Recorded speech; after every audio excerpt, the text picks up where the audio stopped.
Allah is the unique name of God. He is the one and the only, the absolute and eternal God. He is the creator of the heavens and the earth, the creator of the universe. He is the Lord of all lords, King of all kings. He is the most compassionate and the most merciful. Allah neither begets nor is he begotten, and he knows no equal. The word Allah translates to God. Allah is not a foreign God and does not bear a foreign name. Allah, rather, is the semantic term for God. Regardless of this fact, some people harbor the mistaken belief that Muslims worship a different God than the Christians and Jews, and that Allah is simply a God for the Arabs. This is far from the truth. The word Allah is simply the Arabic name that connotes God. Arabic-speaking Jews and Christians use the same word to refer to God. If one were to pursue an Arabic translation of the Bible, one would see the word Allah being used in place of the term God. However, Muslims, Christians, and Jews all have different concepts of God. Muslims and Jews both reject the Christian beliefs of the Trinity as well as the divine incarnation. This, however, does not mean that each of these three religions worship a different God. There is only one true God. Muslims believe in one unique, incomparable God who has no son, no family, and no partner. None should be worshipped but Him alone. He is the true God, and every other deity is false. God is unique, indivisible, and similar to nothing. Whenever you try to compare God to anything in this world, it cannot be God, because God, to put simply, is incomparable. God as a concept cannot be fully comprehended and grasped by our finite human minds. For this very reason, Muslims avoid conceptualizing His image, because imagining or visualizing Him would be limiting Him. God has a unique nature and is free from gender and human weakness, and is beyond anything which human beings can imagine. No one has the right to be invoked, supplicated, prayed to, or shown any act of worship but Allah alone. Allah has power over all things. No other power, nor might, nor strength, nor influence can cause benefit or harm to anyone or anything except that which flow through Him. Nothing can happen unless God wills it to be so.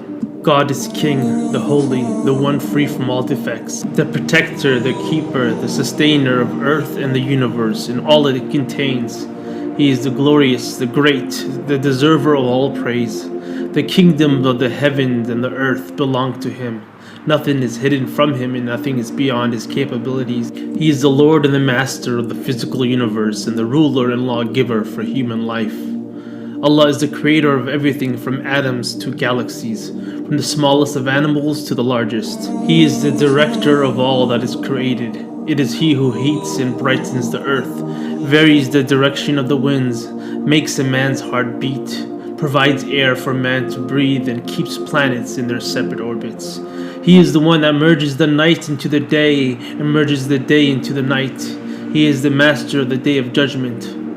Allah does not sleep nor slumber, nor does sleep take over Him. He, after all, created the universe in 6 days with no rest. Some people assume that God, as perceived in the faith of Islam, is a harsh, stern, cruel God, one who demands to be respected, worshipped, and obeyed fully, and is not loving and kind to His creation. Nothing could be further from the truth. God is all-loving. In fact, He claims amongst His names Al-Wadud, in Arabic, the all-loving. The love of God in the Qur'an is expressed and emphasized many times throughout His book. The entire universe and everything it contains are proof of Allah's love for His creation. He provided endless variety of foods, a vast array of lands and wildfire, the sun, the moon, the stars, family, offspring, and much more. Everything one sees, feels, hears, tastes, and smells are all form of blessings given to us by our Creator. He didn't have to do this, but He chose to bestow these blessings upon us. His unbounded mercy encompasses everything. On the other hand, God is also just. Hence, evildoers and sinners must be held accountable for their actions. God is holy, righteous, and fair. If He didn't impose a punishment for evil, He would be allowing that evil to exist without consequences. Since God cannot let that happen, His justice requires that a proper punishment be incurred and executed for evil sins.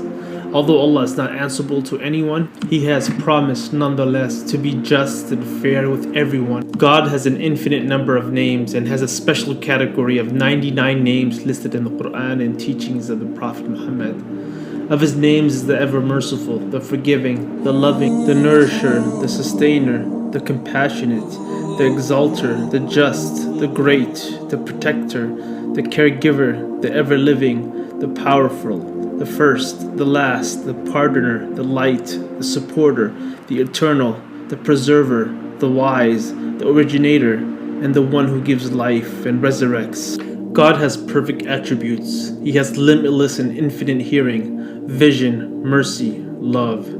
God is very near. He sees and knows every aspect of his creations. He hears every word that is uttered. He is knowledgeable of one's inner thoughts. God knows all our dreams, secrets, desires, and wishes. Nothing is hidden from him. Our prophet narrated, whoever guides another to a good deed will get a reward similar to the one who performs it. So please like, subscribe, and share this video. Assalamu alaikum.